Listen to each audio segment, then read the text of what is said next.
Hi, so my name is Serena Giordano, and I am launching this project that I am naming Consent as Love. And I'm just going to give a few key concepts right off the bat. And the whole idea is that to be consensual with each other is to be loving with each other. And that if we truly want loving, supportive communities, we need to be embracing a consent culture.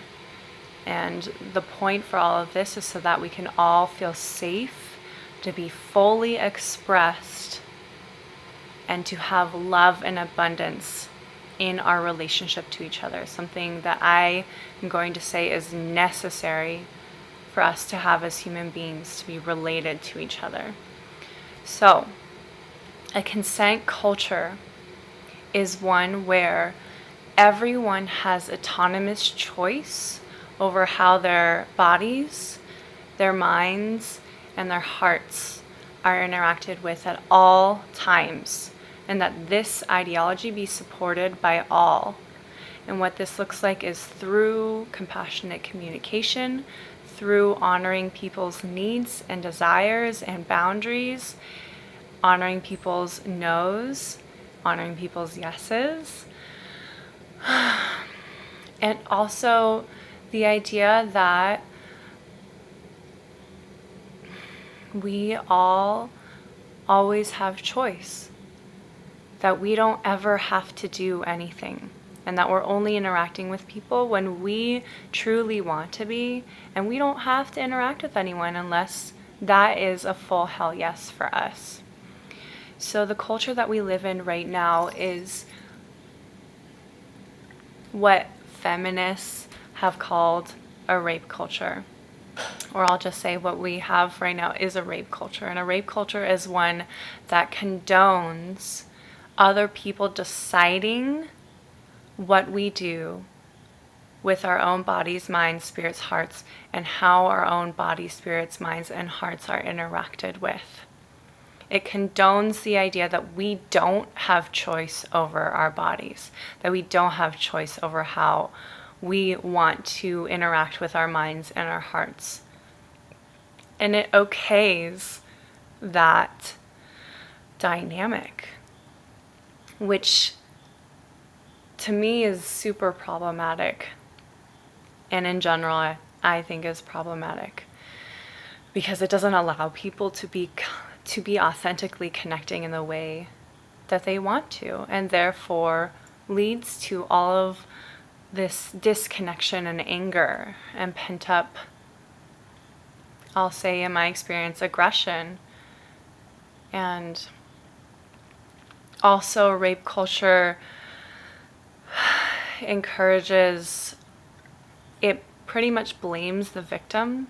So I'm going to use victim perpetrator languaging right now. However, I want to step away from that language because I know that eventually in teaching around consent as love, because I know that that language can be problematic and it doesn't support that the ideology that everyone has a background that they're coming from that's important. And also creating a consent culture is one where everyone's needs are treated as equal, and that we honor everyone as much as we honor ourselves.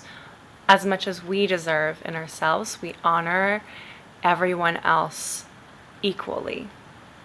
So a rape culture blames the victim for the perpetrator's action towards the victim, which, for example, could be like, just like straight up clear example of rape culture is one where a woman is dressed, let's say she is dressed sexily, and she gets catcalled or she gets attention from men. So the most common rape cultured response to that would be, oh, well, she's asking for it. Well, she's asking for it, like she was wearing those clothes, so, she has to expect to get that attention. And this is completely putting the responsibility on the victim when in reality, it's the person's job who is carrying out that action that is problematic to change that action. So a consent culture would be one where we acknowledge, hey, maybe it's not nice, maybe it's not proficient, maybe it doesn't serve anyone to assume that you can just interact with someone's body however you choose, no matter how it affects that person.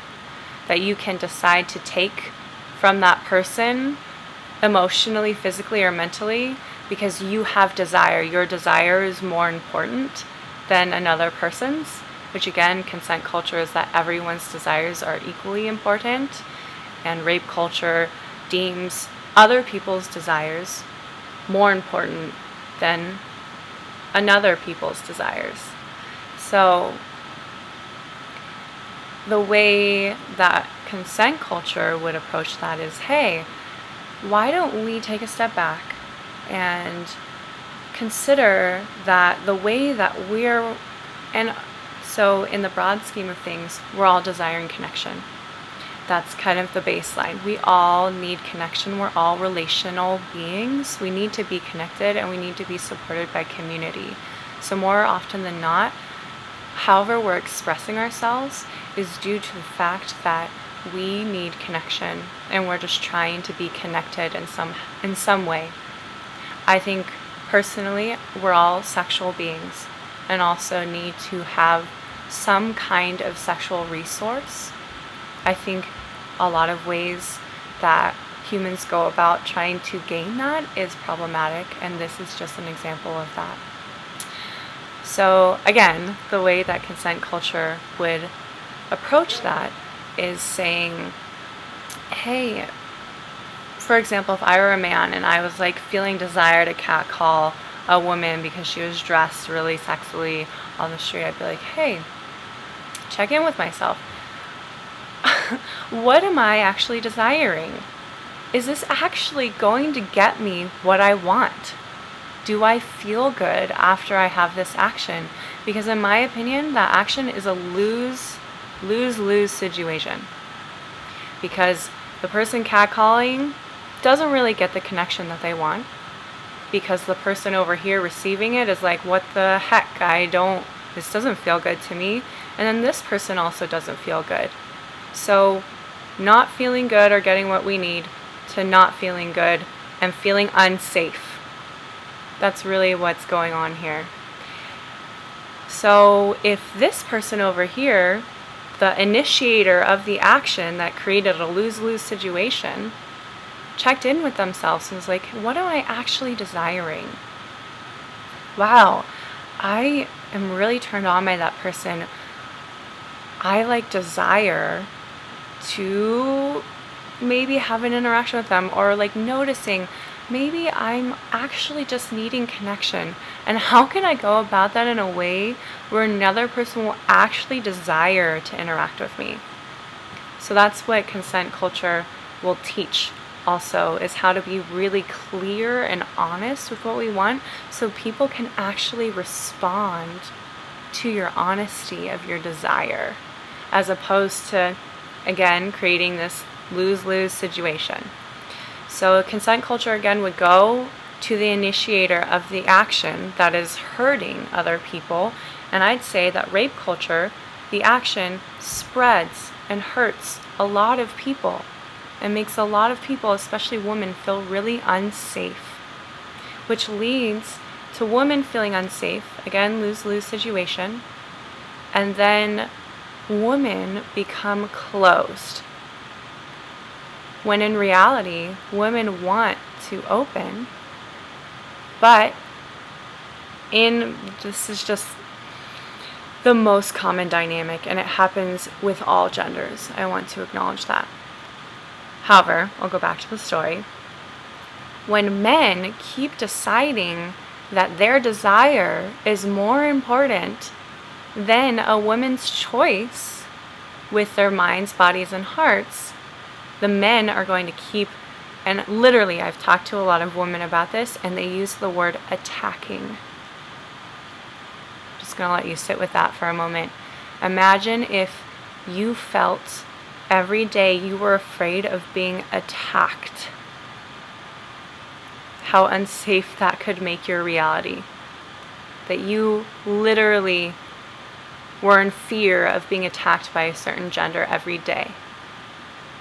Anyways, so women are closed because they don't feel like they're even going to be considered at all.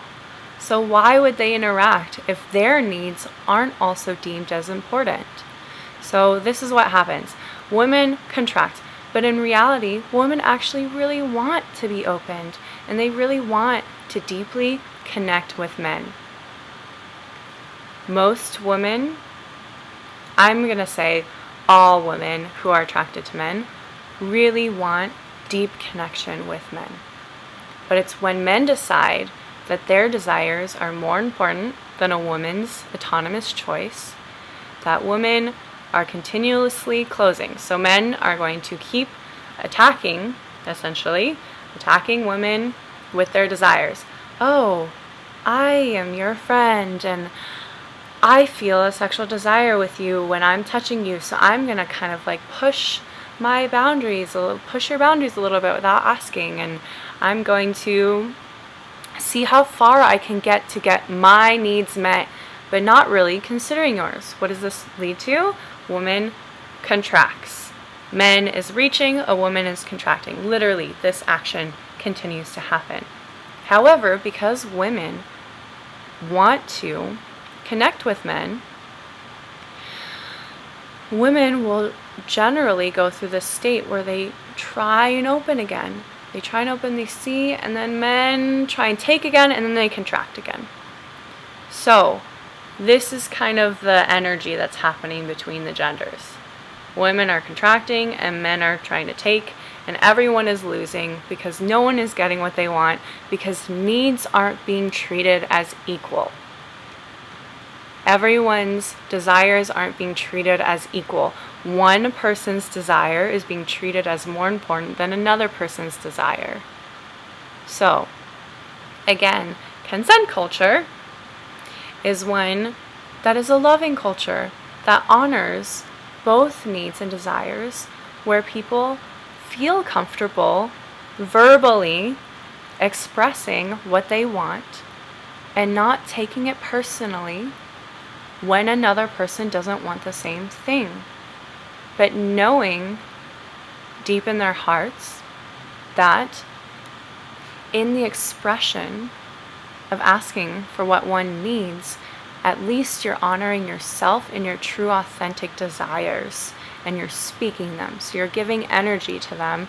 And I will say that if you continue to speak your needs and you continue to honor the other person in their own needs and their choice, it is more likely that you will eventually get what you need, because all of us are seeking love and connection. So, wow, that was fun to go through. Consent culture. One where we create a language of consent, which means being clear with our desires and needs, asking for what we want, and honoring each other's yeses and nos, and not taking things personally.